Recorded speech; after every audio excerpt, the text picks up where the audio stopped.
ልጄ እምቢ አለኝ፣ ልጄ አለቀሰብኝ፣ ስለዚህ ሰጠዋለሁ ማለት ስላለቀሰ መርዝ ተጫዋለሽ አትሰጪውም። ሲምፕል ሃይሊ ፕሮሰስድ የሆኑ ጭራሽ ደግሞ ሌላ ባዕድ ጎጂ ነገር የተጨመረባቸው ነገሮች መርዞች ናቸው። በአንዴ አይገሉም፣ ግን ስሎሊ የሚገሉ መርዞች ናቸው። ሰላም ወገኖች እንዴት አላችሁ? አሁን በቅርቡ ጊዜ የሰራሁት ቪዲዮ ላይ ይሄ ከውጭ የሚመጣ ነገር ለልጆች አትስጧቸው፣ በጣም መርዛማ ነው፣ አይጠቅምም ብዬ ተናግሬያለሁ። ትምህርት ቤት ለምሳሌ እንልክላቸዋለን፣ በምን እንስጣቸው? ካርቦሃይድሬት አትስጧቸው፣ ፓስታ መኮሮኒ አትስጧቸው ትለናለህ። ታዲያ የምንስጣቸው የሚል ጥያቄ ሁሉ አለ። እነኚህ ፓስታ መኮሮኒዎቹ ሩዙ ምኑም ካርቦሃይድሬት ናቸው። ሁለት ነገሮች አለ። አንደኛ ልጆች እያደጉ ናቸው። ስለ እያደጉም ስለሆነ ሜታቦሊዛቸውም ያን ያህል የተጎዳ ኮምፕሮማይዝድ ይሆን አይደለም፣ ግን ሳይሆን እንዲቆይ ነው ቁም ነገሩ። ስለዚህ እነሱ የምንሰጣቸው ነገር በተቻለ መጠን የተሻለ ነገር አላለም። ካርቦሃይድሬት ኦኬ አክቹዋሊ ያስፈልጋቸዋል፣ ይሯሯጣሉ፣ አክቲቭ ናቸው። ስለዚህ ያስፈልጋቸዋል ካርቦሃይድሬት ለኢነርጂ ነው አይደለም? ካርቦሃይድሬት የፓስታ መኮሮኒ፣ ሩዙ፣ ዋቴቨር የሚሰጣቸው ነገር ድንቹ ካርቦሃይድሬት ነው። የስ ለኢነርጂ ያስፈልጋቸዋል። ግን የምንሰጣቸው የካርቦሃይድሬት አይነት ግን ይህ ሞር ሲምፕሊፋይድ የሆነ ሪፋይንድ የሆነ ነገር ሳይሆን ምንድነው መሆን ያለበት ማለት ነው? ኮምፕሌክስ ወደ ሆነው ነገር እንሄድ ነው። ለምሳሌ ፓስታው እሺ ከስታርች እንደዚህ የተሰራው ነጩ ብቻ ነው ያገኛችሁት እንበል፣ መኮሮኒው እንደዛ ነው እንበል አይደል? እንግዲህ ባለን ነው የምንንቀሳቀሰው። ስለዚህ ከሱ ጋር የሚሄድ ነገር ሌላ ምን ሰጣችኋል? የሚያካክስ ነገር ፕሮቲን አለው በውስጡ ወይስ በቃ ካርቦሃይድሬት ብቻ ነው? ኦኬ ላይክ ስጋ አለበት በውስጡ፣ እንቁላል አለበት በውስጡ፣ አትክልት ነገር አለበት በውስጡ። ብሮኮሊ ታገኛላችሁ፣ ቅጠላቅጠል ታገኛላችሁ። ጎመን ብታረጉበት ምን ችግር አለው? ነውር ነው? ነውር የሚሆነው እኛ ላይ ጎመን ያለን አቲቲዩድ ነው። ስፒናች ይገኛል አይደል ነው። የጎመን ዘሮች ሁሉ ቢጨመሩበት እዛ ላይ አትክልት ታገኙ ማለት እኮ ነው። ግሪን ሊፊ ቬጂቴብል የሚባለው በተለይ ይህ ከውጭ የሚገቡ ሃይ ፍሩክቶስ ሲራፕ የሚባል ስኳር ማጣፈጫ ተጠቅጥቆባቸው የሚመጡ ምግቦች ይቅርባችሁ። በቃ ስልጣኔ ተብሎ የውጭ ፍሩክቶስ የተሞላበት ሲሪያል አምጥተህ ከምትሰጣቸው ቁርስ ላይ ያጃ ዋቴቨር አጥሚት፣ ገንፎ አይ ዶንት ኬር ትሰጣቸው ይሻለኛል። ኮምፓራቲቭሊ ነው የምንናገረው፣ ሪሌቲቭ ስፒኪንግ ነው የምንነጋገረው። አዝ ፓረንትስ ሪስፖንሲቢሊቲ ያለብን መምረጥ እንዳለብን ማለት ነው። ሆምወርካችንን መስራት አለብን። ገበያዎችን አሰስ ማድረግ አለብን። የትኛው ነው ምንድን ነው ያለን አማራጭ? ኢዚ የስንፍና ስራ ከሆነ ሮጦ ሄዶ የጃንክ ፉድ ሱፐርማርኬት ገዝቶ እሷን ቀቀል አድርጎ ጊዜ አይወስድም፣ እሱ መስጠት ነው። ኢዚ ስንፍና ስራ ነው። ግን ልጆቻችንን ጤና እያወክን ነው። ለልጆቻችን ጤንነት ቅድሚያ አልሰጠነውም ማለት ነው።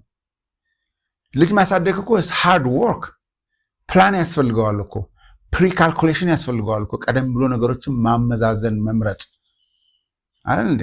ልጆቼ የምሰጣቸው ምንድን ነው? ከዚህ እስከዚህ ዓመት ምንድን ነው? ከዚህ እስከዛ ዓመት ምንድን ነው? ይህን ነገሮች የት ነው የማገኛቸው? ጤነኛ ናቸው ወይ? ጤናማ ናቸው ወይ? ሃው ዱ አይ ኖ? ኢንፎርሜሽን ዛሬ አቬለብል ነው። ዛሬ አሁን ያገኛቸው ቤት ነው፣ በሶሻል ሚዲያው ነው። ዛሬ ጉግል ኤቭሪቲንግ ፊታቸው ላይ ያቀርብላቸዋል። የእንግሊዝኛ ችግር አለ፣ በአማርኛ በጥሩ ይነግራቸዋል። ሶ ዋትስ ዘ ፕሮብለም? ጎ ፋይንድ አውት። ትናንትና የሆነውን ነገር ልንገራችሁ።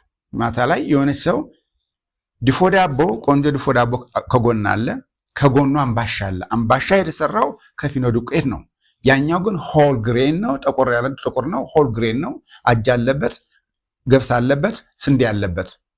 ለልጆቿ የገዛችው አምባሻውን ነው። እህቴ ይህን ትተሽ የኛውን ብትገዥላቸው አልኋት። አይ አይበሉልኝም አለች። this really a good reason?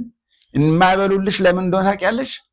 መጀመሪያውንም ቴስት ባዳቸውም ምላሳቸውም በዚህ ያስለመደች ስላሳደግሽ ነው። እነሱ የሚያውቁት ሞር ኮምፕሌክስ ካርቦሃይድሬትን እየበሉ ያደጉ ቢሆን ይህኛውን አያውቁትም። በቃ ቴስቱን አያውቁትም እኮ። or at least like once in a month ምናምን በሰጫቸው that's fine። አዲክትድ አይሆኑም፣ አይጠይቁሽም፣ እምቢ አይሉሽም። እምቢ አይሉኝ አይበላልኝም፣ ቺፕስ ካልገዛልኝ ብሎ አለቀሰብኝ፣ ስለዚህ ቺፕስ ገዛውለት። that's not parenting። ፓረንቲንግ ሬስፖንሲቢሊቲን አውቆ ለልጆች የሚበጃቸውን አውቆ መርጦ ያንን መስጠት ነው። በዚህ ደግሞ ለልጆቹ ካልቸር ባህል ማድረግ ነው። ቁም ነገሩ እኮ አይደል?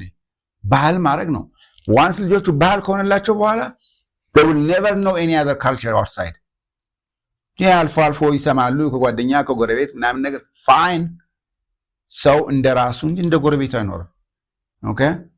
ስለዚህ ልጆች መመገብ ያለባቸው ሃይሊ ፕሮሰስድ የሆነ በተለይ ኢምፖርትድ አይደለም። ናምበር 1 2 እዚህም ያለው ራሱ በተቻለ መጠን ሃይሊ ፕሮሰስድ ያልሆነውን ነገር ይቅረብላቸው። ናምበር 3 የሚመገቡት ነገር የተመጣጠነ መሆኑን ካርቦሃይድሬት፣ ፕሮቲን እና ከጤናማ ቅባት ጋር የተመጣጠነ መሆኑን አረጋግጭ። ልጅሽ ደስተኛ ጤናማ ሆኖ ያድግልሻል። ደስተኛ ማለት ከውስጥ በሚመጣው የሚመነጨው መንገድ ማለት ነው።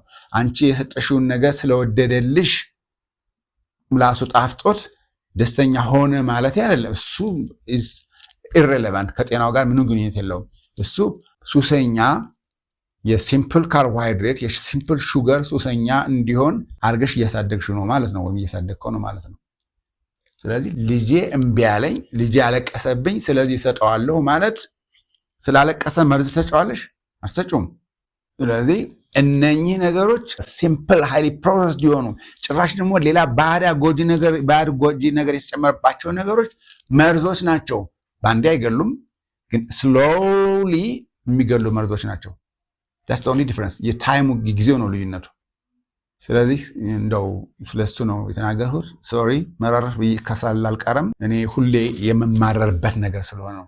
ስለዚህ ትንሽ ኮስተር ብዬ ነው የተናገርኩት። እንግዲህ ለበጎ ነው፣ ለትምህርት ነው፣ ለጤናችን ስል ነው መመራ ኮስተር ብለው። ሰላም ቆዩ።